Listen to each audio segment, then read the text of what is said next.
I think the first question that you asked, Kevin, was because the question was centered around should women just play their position and let their high value man cheat? So, well, high value men don't cheat; they just exercise option. But here's the thing: exercising option, cheating, whatever you call it, Kevin.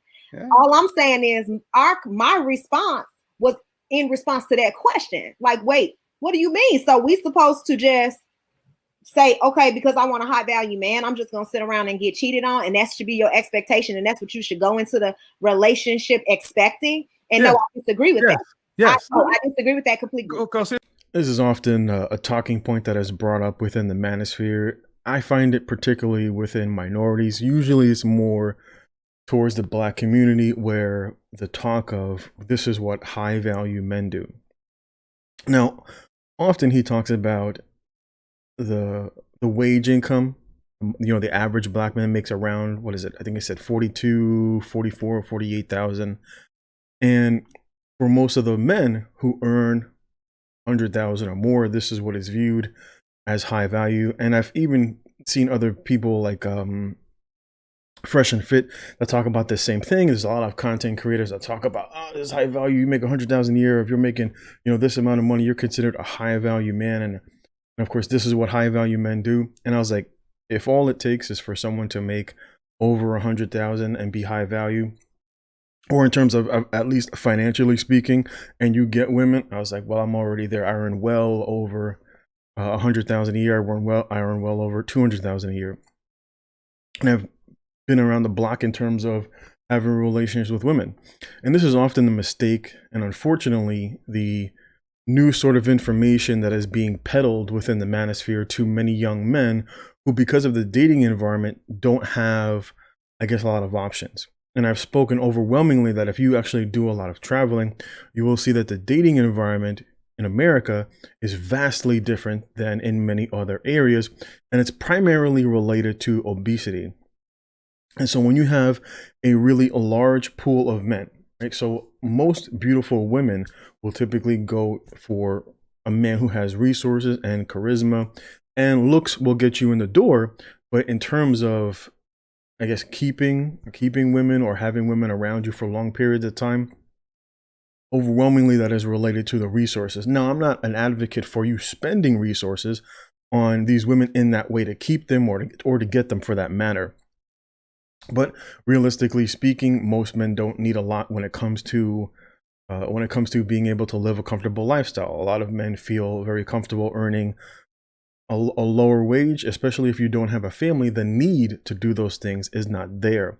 And so since most men, if you look at the statistics, most men are not in relationships. He even says it often of the Black community. And overall, most men in America are not in relationships. We're at a time point where overwhelmingly men are single. And so as a result of being single, you're seeing the wages of men typically on the lower end because they don't have a need to earn more. And there really isn't a desire to go out there and earn more, primarily if you don't have a family. Now, I just happen to have a job and I do investing. And so that naturally puts me at a higher end of the spectrum, at least from what I hear within the manosphere, that if you're earning 100,000 or 200,000, then you're considered a high value, primarily because of the statistics that typically it's around 10% of men who make that money. But that's primarily what's often not talked about, I should say, is in relation to the job market and skills. You have a lot more men being pushed out of education. You have a lot more men being discriminated against, especially white men, typically for women and for minorities. Now, you have to go way back. You have to go way back into like the 50s and the 60s to understand how a lot of this, of course, all spread. In the early and like in the 1930s, 40s, and even in the 50s, overwhelmingly men were typically more spiritually minded. The church was primarily filled predominantly with men. And then right around the 60s, you had a really big push for the God is Dead movement. And of course, that drove many men out of the church naturally. Then not too long right after that, you had the movement of the 60s into the 70s, right? Because feminism began like around, I think, 48. So it really didn't start to get going until the 70s. And then you had more of this free-spirited movement of like the 70s and 80s, you know, the flower child sort of thing, where women were much more promiscuous. And this, of course, is where men generally made the error.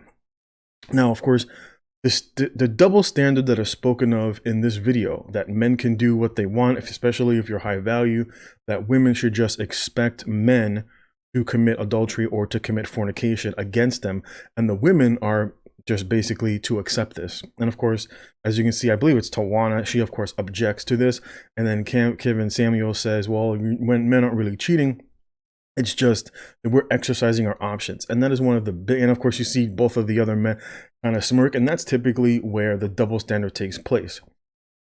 And of course I understand what they're referring to. And typically if you follow this logic to its conclusion, all it leads to is broken relationships, which is where we're at right now, which is why I talk about the past. When you look at the past, and this was a mistake that men made, imagining that women were just going to accept the double standard of men cheating, which is typically in the early 50s and 60s, what brought on the free sex of the 70s. And so women, of course, got tired of it, decided, well, I remember growing up as a kid that there was a lot of shaming when it came to women living promiscuous lifestyles, but overwhelmingly that was not the case when it came to men. And so this is what we have today. The desire for equality is brought on by men living double standards. Instead of men acknowledging that what they were doing was wrong, they sought to create a double standard and then to justify it. And of course, eventually the women got tired of the double standard and sought to live like men, which is what brings us to the fulfillment of that mindset today, where you have more women in the workplace. And of course, the government sought to utilize this and probably more than likely incentivize this because they wanted access to men's resources. But men typically are savers. Men typically only spend on their family, and they spend for the growth of their family. And so the government easily sought to manipulate this by driving a wedge between male and female relationships. And so everybody gets paid, and basically the man gets screwed over, the woman gets money, the kid gets money, the lawyer gets paid, the judge gets paid, the whole system gets paid, but it's typically in the man that gets screwed over. And that was the point, was to allow, once they allowed the printing of money, the concept of relationship was going to go by the wayside, which is why you see a lot more politicians pandering to women. Once women got the right to vote, women by nature, right, just by nature, women typically make up a majority of the population. And in most places it's like that, except for, of course, of China, because of the because of the one child policy. So you see now more men than women. And of course, this of course has economic effects in the country, which is why you see men basically receiving lower wages, because the government favors women, because the government knows, and so do businesses know, that they can basically advertise to women they don't have a man in the home that's able to help them regulate their spending habits. Which is why when you look at men saving versus women savings, you see a huge disparity. The same disparity is seen in unmarried women versus married women. Even from the way that they vote. Overwhelmingly, most married women vote Republican or vote for small government or vote for less taxes. Why? Because they want that money to stay within their household. While women who are not married or who are single mothers typically vote for social programs. Why?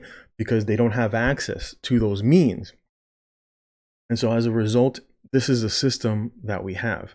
Now, for people who want to perpetuate this sort of logic that living a life of fornication as a man, even if you're married, where, well, you'll have some sort of an arrangement where you can commit adultery, is detrimental to most societies.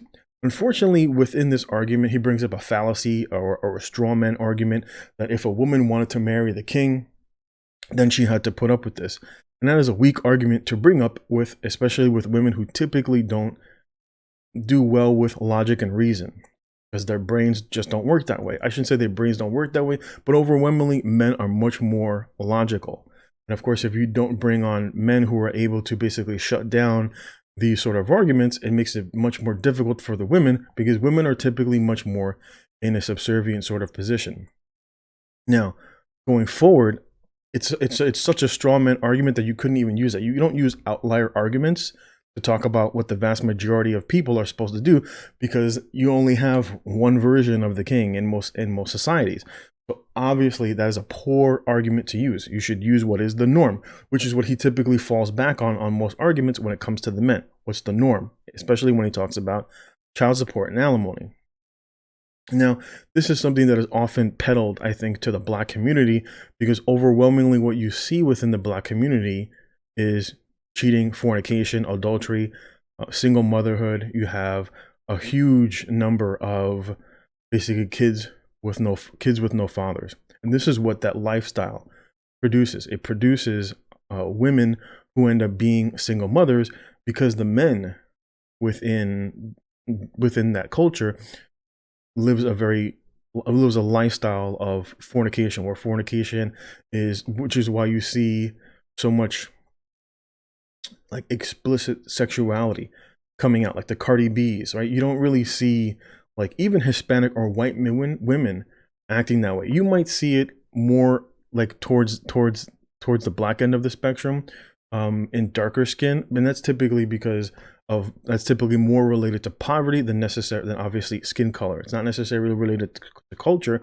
It's more related to poverty, lack of education, which is why you see this sort of stuff being peddled primarily by dudes like Kevin Samuels. You might see it like under individuals like Donovan Sharp, or by the Fresh and Fit podcast. You typically will see this sort of logic being peddled to the Black community by members of the Black community. And of course, this will not be beneficial to them in any way. Just look at the statistics, right? A life of fornication is by no means beneficial to the Black community. When you look back at most communities, not just the Black community, but when you look back into the early 1900s, where most people practiced a Christian sort of a lifestyle, you didn't see the sort of single motherhood and poverty until, of course, women got the right to abortion. And so previously, where women were held accountable for their reproduction and picked men based off of the ability to reproduce with someone who was going to be there, obviously, once that went away, you just look at the birth statistics. You just look at the statistics on single motherhood and abortion. They just started to skyrocket, because men typically hold women accountable. Women typically don't hold themselves accountable. That is much more of a male trait, especially because men typically are responsible for women and, of course, for children. That's spoken of in the Bible, where God held Adam accountable for what happened in that garden, even though he laid punishment on both. But overwhelmingly, he asked Adam at the end of the day that this was your responsibility to care for what was going on here, and you failed. As a result, they were ousted. Now, Kevin Samuels will often utilize scripture. So talk about he who findeth a wife, right? So you have to be careful with individuals who they'll utilize certain things that are factual when it comes to the Bible, but then he'll also utilize things talking about how even the Bible allowed for multiple wives. Now in the Bible got expressly told individuals who were in the capacity to have multiple wives not to accumulate wives. He told that specifically to David, for the reason that they will incline you to serve other gods. He spoke to that to David. And of course, the example of David is that he ended up getting involved with Bathsheba, who was the wife of another individual, and ended up committing murder and adultery at the same time.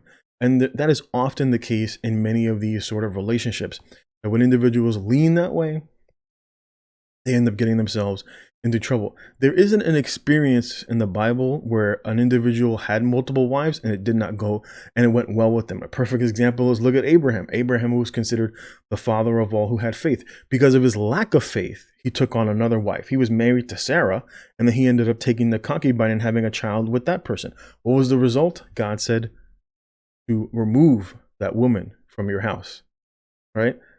That person, that child will not be the heir. And as a result, he ended up allowing Abraham to have a child through the aged woman, Sarah. The same thing happened, for example, with Jacob.